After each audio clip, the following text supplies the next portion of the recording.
जय हिंद। आप सभी का स्वागत है आपके अपने YouTube चैनल गॉर्जियस ट्रिक के ऊपर। आज हम लोग क्लास 11th का लेसन 1 देखेंगे जिसका नाम है समुच्चय। इसमें हम लोग समुच्चय का खोजने का सबसे आसान तरीका सीखेंगे और इस वीडियो को देखने के बाद आपको कभी भी समुच्चय को खोजने में कोई परेशानी नहीं आएगी। तो आइए सबसे पहले हम लोग इसे किताब के अनुसार इसके डिफिनेशन को समझेंगे, उसके बाद हम लोग इसे अपने तरीके से इसे समझने का प्रयास करेंगे। A collection of well defined objects is called a set, यानी सुपरिभाषित वस्तुओं के संग्रह को समुच्चय कहते हैं। तो अगर हम किसी विद्यार्थी से पूछें कि वॉवेल्स कितने होते हैं तो जाहिर सी बात है वो बोलेगा 5 वॉवेल्स होते हैं, ए ई आई ओ यू। यही सवाल को अगर हम फिर दूसरे विद्यार्थी से करें वॉवेल्स कितने होते हैं तो उसका आंसर भी यही आएगा कि वॉवेल्स 5 होते हैं, ए ई आई ओ यू। और ये सवाल हम किसी से भी पूछें आंसर यही आने वाला है। फिर अगर दूसरा सवाल अगर पूछें हम 10 से कम प्राकृतिक संख्याओं का संग्रह बनाइए तो वो 1 से लेकर 9 तक बनाएगा। और यही सवाल दूसरे विद्यार्थी से भी पूछे तो उसका संग्रह भी कुछ ऐसा ही होगा। तो कहने का मतलब सभी व्यक्ति का आंसर 1 अगर आ जाएगा तो समुच्चय होगा। अगर यहीं पर अगर हम पूछें 10 सबसे सुंदर लड़कियों का संग्रह, तो एक विद्यार्थी से पूछेंगे तो वो उसके नज़र में जितने भी सुंदर लड़कियां होगी उसका संग्रह बनाएगा। फिर यही सवाल अगर दूसरे विद्यार्थी से करें तो उसका संग्रह कुछ अलग बनेगा, क्योंकि उसके नज़र में जो भी सुंदर लड़कियां होगी उसका संग्रह बनाएगा। तो इसमें क्या होगा, आंसर अलग अलग आएगा, तो ये समुच्चय में नहीं आएगा। फिर अगर हम पूछें भारत के 10 सबसे अच्छे लेखकों का संग्रह बनाइए तो इसका भी आंसर अलग अलग आएगा।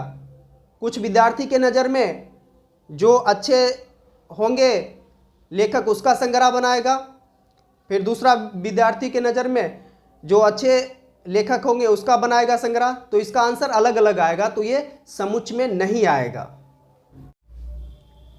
तो आइए हम लोग एनसीईआरटी का प्रश्नावली 1.1 के प्रश्नों को सॉल्व करते हैं। प्रश्न दिया हुआ है, निम्नलिखित में कौन से समुच्चय हैं, अपने उत्तर का औचित्य बताइए। तो पहला प्रश्न इसमें दिया हुआ है, जे अक्षर से प्रारंभ होने वाले वर्ष के सभी महीनों का संग्रह। अगर ये सवाल किसी से भी पूछे कि जे अक्षर से कौन कौन सा महीना आएगा तो इसका आंसर होने वाला है जनवरी, जून, जुलाई। तो ये सवाल किसी से भी पूछे तो उसका आंसर यही आएगा कि जनवरी, जे से शुरू होने वाले अक्षर होंगे जनवरी, जून और जुलाई। तो इसका आंसर सबका सेम आएगा, तो ये समुच्चय होगा, ये समुच्चय होगा। कारण में लिखेंगे कि सुपरिभाषित वस्तुओं का संग्रह है, इस वजह से समुच्चय होगा। दूसरा प्रश्न है, भारत के 10 सबसे अधिक प्रतिभाशाली लेखकों का संग्रह। अब यहाँ पर किसी से ये सवाल पूछे कि भारत के सबसे अधिक प्रतिभाशाली लेखकों का संग्रह बनाइए, तो इसमें क्या होगा, आंसर अलग अलग आएगा।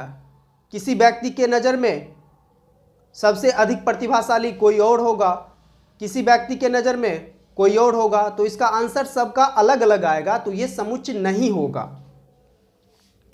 ये समुच्चय नहीं होगा, क्योंकि इसमें सुपरिभाषित वस्तुओं का संग्रह नहीं बनेगा। अगला प्रश्न है, विश्व के सर्वश्रेष्ठ 11 बल्लेबाजों का संग्रह। अब अगर किसी से पूछे कि 11 बल्लेबाजों का सर्वश्रेष्ठ 11 बल्लेबाजों का संग्रह बनाइए तो इसमें भी प्रत्येक व्यक्ति का अलग अलग आंसर आएगा। किसी के नज़र में कोई और होगा सर्वश्रेष्ठ, किसी के नज़र में कोई और होगा, तो इसमें क्या होगा, ये समुच्चय में नहीं होगा, ये भी समुच्चय नहीं होगा, क्योंकि इसमें सुपरिभाषित वस्तुओं का संग्रह नहीं बनेगा। अगला मेरा प्रश्न है,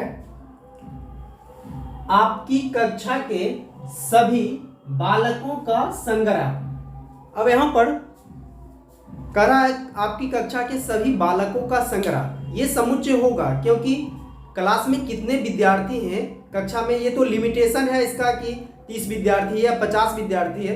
जितना विद्यार्थी का एडमिशन हुआ रहेगा कोई भी देखकर बता देगा कि इस क्लास में इतना विद्यार्थी है और इसमें सबका आंसर सेम ही आएगा। कोई भी आएगा देखकर बता सकता है कि इस क्लास में इतने विद्यार्थी हैं, इतना विद्यार्थी का एडमिशन है, इतना विद्यार्थी हैं, तो ये समुच्चय होगा, ये समुच्चय होगा क्योंकि इसमें संग्रह सुपरिभाषित होगा।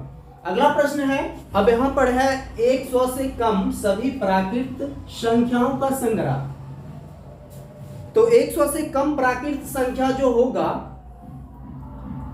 1 से लेकर 1 2 3 4 5 6 डॉट डॉट डॉट और 99 तक ये चला जाएगा। और ये सवाल अगर किसी विद्यार्थी से पूछा जाए कि 100 से कम सभी प्राकृत संख्याओं का संग्रह बताइए, तो आंसर सबका यही आएगा कि 1 से लेकर 99 तक होगा 100 से कम सभी प्राकृत संख्या, तो इसमें सबका आंसर सेम आएगा, तो ये समुच्चय होगा क्योंकि इसमें सुपरिभाषित वस्तुओं का संग्रह होगा।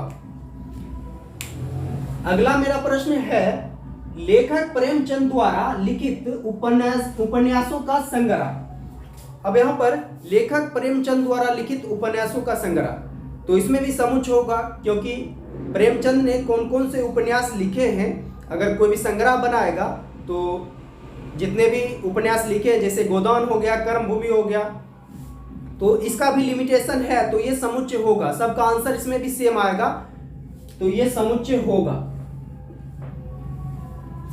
उसके बाद है अगला प्रश्न, सभी समपूर्णांकों का संग्रह। अब सब यहां पर दिया हुआ है सभी समपूर्णांकों का संग्रह। समपूर्णांक में धनात्मक वाला भी लेंगे सम संख्या और ऋणात्मक वाला भी लेंगे। तो समपूर्णांक में जैसे संग्रह कोई बनाएगा,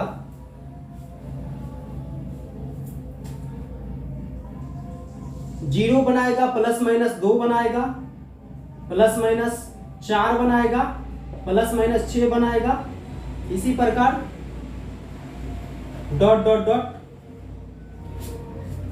तो इसमें अगर किसी से भी पूछा जाए कि सभी समपूर्णांकों का संग्रह, तो इसका संग्रह जो बनेगा 0 बनेगा, प्लस माइनस 2 बनेगा, प्लस माइनस 4 बनेगा, प्लस माइनस 6 बनेगा, इसी तरह से अनंत तक चला जाएगा। तो इसमें भी सबका आंसर सेम आएगा, तो इस वजह से ये होगा, समुच्चय होगा क्योंकि इसमें संग्रह सुपरिभाषित होंगे।